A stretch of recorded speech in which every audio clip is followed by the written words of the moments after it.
हडपसरमधल्या रुग्णालयाच्या पार्किंगमध्ये बॉम्ब ठेवणारा अटकेत आलेला आहे। पुणे पोलिसांनी नागपूरमधनं या आरोपीला अटक केली। कालपासून सुरू असलेल्या शोध मोहिमेचा अखेर छडा लागलेला आहे। हडपसरमध्ये खळबळ उडवणारा नराधम पोलिसांच्या ताब्यात सापडलाय। यामध्ये कोणताही प्रकारचे टेरर अँगल या पूर्ण घटनेमध्ये नाही है।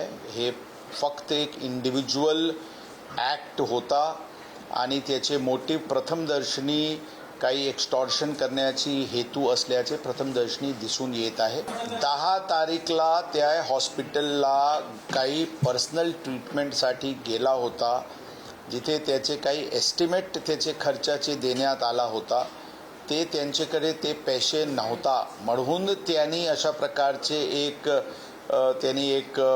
प्लॅन केला आणि हे कृत्य केले असल्याचे प्रथमदर्शनी तपासात दिसते। परंतु जसे मी सांगितले, तपास पूर्ण झाल्यानंतरच आपल्याला फायनल कळवण्यात येईल।